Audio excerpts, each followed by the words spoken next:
Audio Jungle.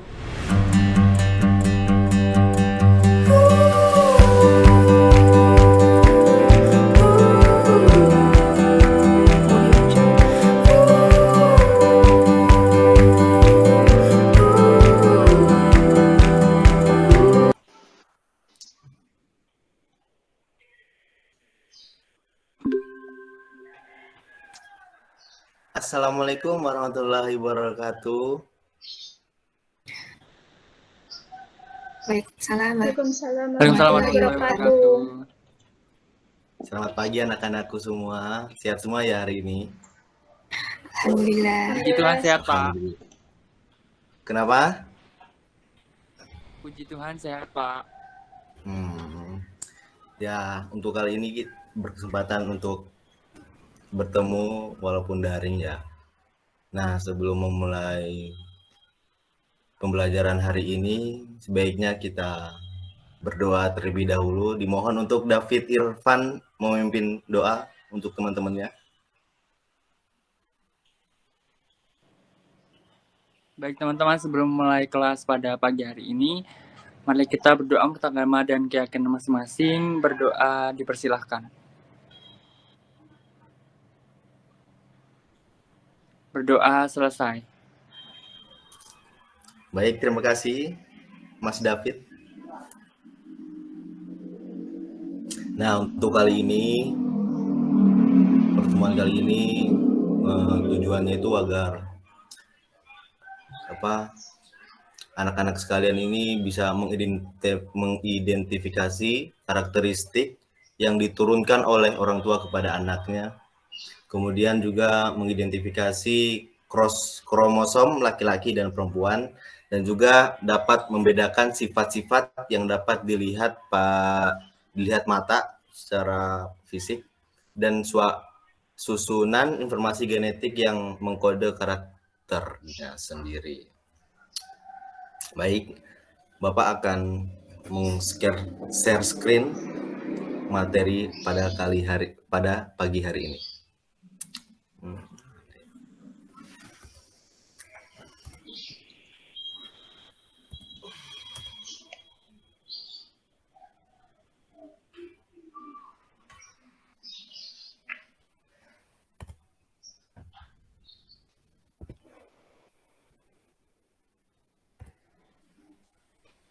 Apakah udah terlihat anak-anak? Sudah, Pak. Sudah, Pak. Udah ya? Ya. Di kelas 9 ini pada mata pelajaran Bapak ini IPA, Ilmu Pengetahuan Alam. Gimana udah siap kan untuk menerima ilmu dari Bapak?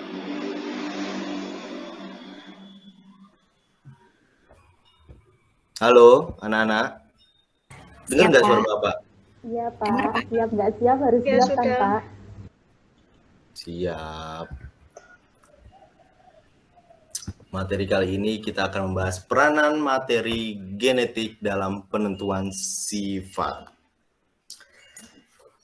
Dalam pertemuan pertama, ada yang masih ingat materi genetika dan struktur DNA dan RNA? Ada yang Mungkin ingat saya bisa membantu menjawab, Pak ya. Ya, silakan. Jadi materi genetik itu bisa disebut dengan faktor hereditas, yaitu informasi yang dimiliki setiap sel makhluk hidup yang dapat diwariskan pada keturunannya. Untuk struktur DNA sendiri ini terdiri dari 2 utas benang polinukleotida yang berbentuk pilin atau double helix.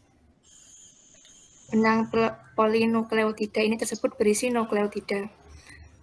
Kalau untuk RNA terdiri dari 1 utas benang polinukleotida yang terbagi menjadi gugusan gula ribosa, gugusan basa nitrogen, dan gugusan asam fosfat. Baik, kita lihat. Materi genetik adalah, apakah benar yang lain ada yang mau tambahan nggak? Ada yang mau ditambahin apa udah bener tuh? Nggak ada ya nih? Nah, ini adalah jawabannya. Pinter juga ya kamu, berarti kamu sangat memperhatikan materi Bapak ya kemarin. Bagus. Jadi Bapak ulangi lagi, jadi Materi genetik adalah gen yang merupakan sepotong DNA yang membawa informasi suatu sifat dan gen tersebut terdapat di dalam kromosom. Materi genetik memegang peranan penting dalam proses pewarisan sifat. Lalu yang dijelaskan tadi teman kalian itu yaitu DNA. Yaitu DNA memberi instruksi yang dibutuhkan organisme untuk reproduksi, berkembang, dan hidup. Terdiri dari 2 utas benang polinukleotida berbentuk pilin double helix. Benang polinukleotida tersebut berisi nukleotida. Sedangkan RNA itu terbentuk dari proses transkripsi DNA. RNA terdiri dari 1 utas benang polinukleotida yang terbagi menjadi gugusan gula ribosa, gugusan basa nitrogen, dan gugusan asam fosfat. Keren ya jawabanmu tadi.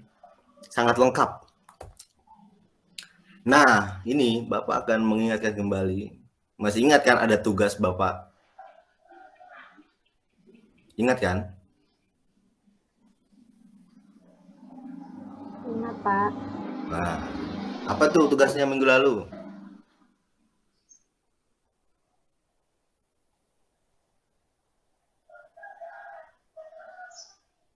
Halo? Halo Pak. Nah, gimana? Tugas minggu lalu gimana? Kita disuruh mengidentifikasi sifat keluarga kita sama apa ada sih mirip-mirip antara atau kemiripan atau perbedaan antara satu sama lain dari keluarga kita sendiri. Bagus, masih ingat juga ya. Nah, bisa kamu jelaskan apa itu?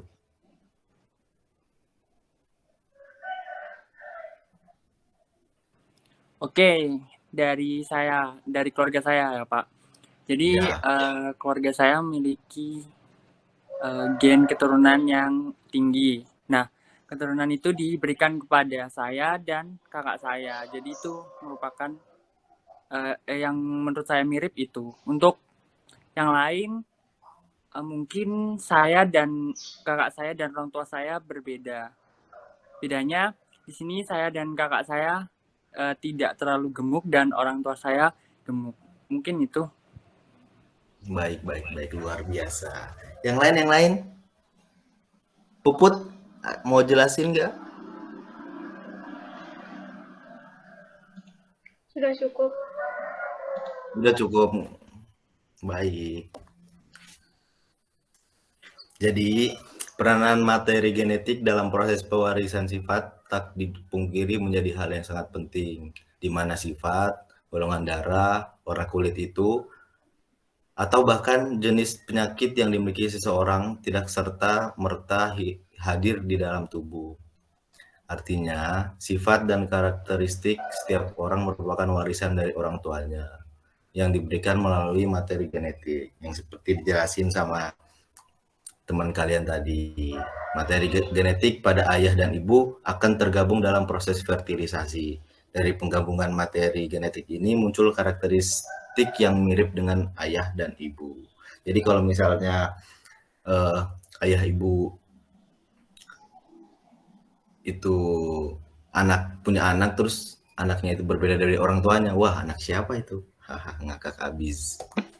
Nah, kemudian materi genetika yang menyusun suatu gen di mana setiap gen akan membawa kode yang menentukan sifat dan karakteristik suatu organisme. Yang pertama itu gen dominan. Gen yang membawa sifat yang lebih menonjol akan menentukan sifat organisme dan menutup sifat yang lainnya. Kode gen dengan huruf besar yaitu M. Kemudian gen resesif. Gen lain yang kalah dengan gen dominan dan biasanya tidak muncul disebut gen resesif. Kode gen dengan huruf kecil M. Intermediate. Sifat gen dari suatu induk yang sama kuatnya sehingga menghasilkan gen gabungan dari kedua induk. Kode gennya itu M besar dan M kecil. Kemudian ada alel, berupa variasi gen yang menempati bagian lokus kromosom bersesuaian dan saling berpasangan atau berhadapan. Paham kan ini anak-anak? Paham, Pak. Baik, Bapak lanjutin ya. Selain itu, dalam penurunan sifat, kita juga mengenal dengan istilah fenotip dan genotip. Genotip itu apa sih? Genotip itu identitas genetik lengkap yang diwariskan dari orang tua ke anak. Genotip terdiri dari susunan genom yang khas dan berbeda tiap orangnya, kecuali pada kembar identik. Contoh dari genotip adalah gen yang mewarisi warna mata, bentuk hidung, warna rambut, ukuran sepatu sih enggak sih, tapi ya bisa jadi juga, hingga tinggi badan. Kemudian fenotip, ciri khas pada satu individu yang bisa dengan mudah diamati secara fisik, seperti mata, tinggi badan, warna kulit, wajahnya itu loh agak mirip-mirip. Meski pada awalnya ditentukan oleh genotip, juga bisa berubah menyesuaikan lingkungan dan tempat tinggal. Nah, untuk materi ini, kemudian kita lanjutkan dengan kromosom. Nah, boleh dong Puput bacain kromosom itu apa? Apa yang lain deh? Saya aja, Pak. Ya, silakan. Kromosom adalah molekul seperti benang yang membawa informasi herediter untuk segala hal mulai dari tinggi badan hingga warna mata. Kromosom dibuat dari protein dan satu molekul DNA yang berisi instruksi genetik suatu organisme yang diturunkan dari orang tua.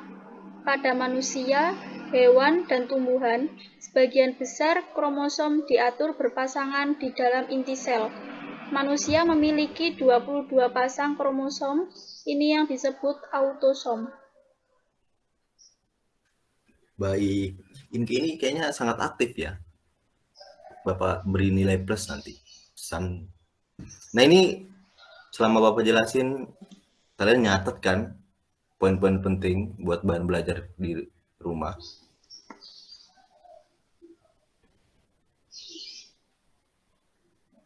Halo?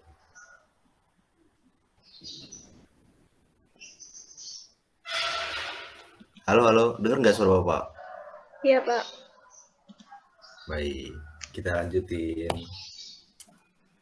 Nah, ini kali ini Bapak ingin memberi tugas pada anak-anak sekalian itu. Tugasnya ini adalah identifikasikan bagaimana kromosom laki-laki dan perempuan.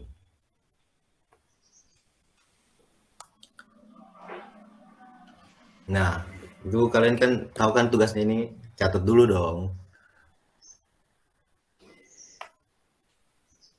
Udah dicatat nih? Sudah, Pak. Baik. Nah, kalian itu tugasnya itu seperti tadi, terus kumpulkan informasi terkait tugas itu dan pertanyaan yang saya berikan lalu presentasikan. Oke? Oke, untuk itu buat pertemuan minggu depan ya. Iya, Pak. Baik, Pak. Baik ya. Baik.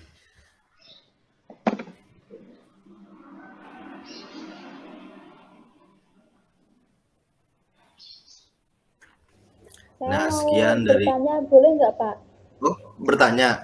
Iya, Silakan. saya nggak begitu paham soalnya. Kenapa tuh?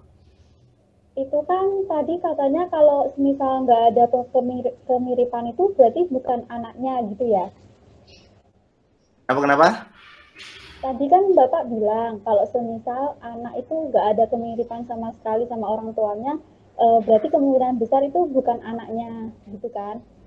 Ya, oh iya, terus. Terus kalau semisal nggak ada kemiripan gimana, Pak? Nah, itu kok kamu, berarti kamu kaku banget ya? Itu bercanda doang. Loh, saya bertanya soalnya, Pak. Saya soalnya nggak mirip. Iya, itu Bapak cuma bercanda gitu loh. Biar nggak tegang gitu loh dalam kelas Saya ini. pikir beneran. Enggak, itu bercanda doang. Soalnya ada loh, anak Bapak sendiri nggak mirip sama Bapak. Padahal itu anak Bapak, tapi nggak mirip. Bayangin. Tapi ya emang gitulah genetikanya. Mungkin miripnya sama ibu bapak. Jadi neneknya mirip nenek atau sama adik-adik bapak gitu. Paham kan? Paham, Pak. Nah, itu ya. Ada pertanyaan lagi nggak?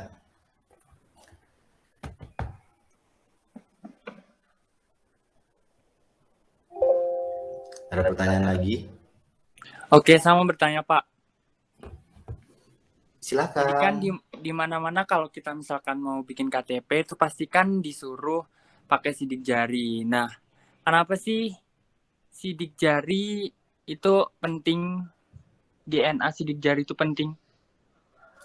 Nah, ini kamu tahu nggak, percaya apa enggak gitu loh. Setiap orang itu memiliki sidik jari yang berbeda-beda. Padahal sangat miliaran di dunia ini, tapi sidik jarinya berbeda-beda. Nah, itu udah ciptaan Tuhan yang udah luar biasa lah. Jadi penggunaan awal sidik jari DNA itu dalam sengketa hukum terutama untuk memecahkan kejahatan dan untuk menentukan ayah. Jadi sidik jarimu mungkin walaupun berbeda tapi bisa dari DNA-nya itu kan. Ini juga digunakan untuk mengidentifikasi penyakit genetik yang diturunkan dan dapat digunakan untuk mengidentifikasi kecocokan genetika. Nah, seperti Bapak bilang tadi. Antara donor dan penerima jaringan. Sidik jari DNA juga merupakan alat yang berharga untuk mengkonfirmasi silsilah pada hewan, seperti anjing ras dan kuda pacuan. Seperti itu. Paham nggak? Paham Pak. Terima kasih. Baik, ada yang mau bertanya lagi? Sangat seru kan kelas Bapak kali ini?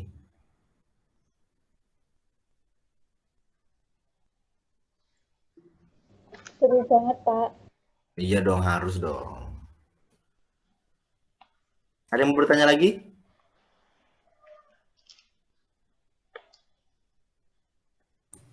Mungkin sudah cukup jelas, Pak. Baik. Bagus deh kalau udah jelas. Jadi Bapak tenang, bisa tidur tenang kan. Anak murid Bapak bisa paham dengan materi Bapak. Tapi jangan lupa minggu depan kita akan bertemu lagi kita akan membahas soal tugas ini ya. Jangan lupakan itu. Jangan lupa kerjaan ya. Oke? Siap, Pak. Baik. Aduh.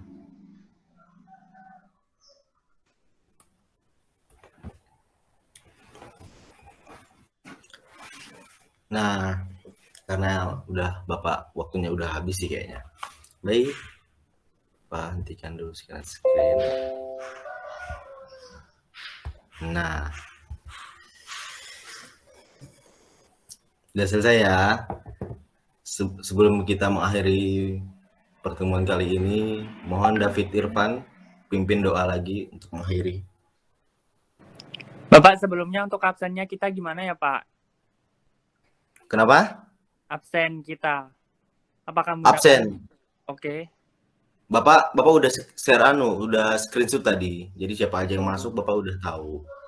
Baik Pak, terima kasih. Ya. Sama-sama. Baik teman-teman, untuk mengakhiri kegiatan hari ini, marilah kita berdoa menurut agama dan keyakinan masing-masing. Berdoa dipersilahkan.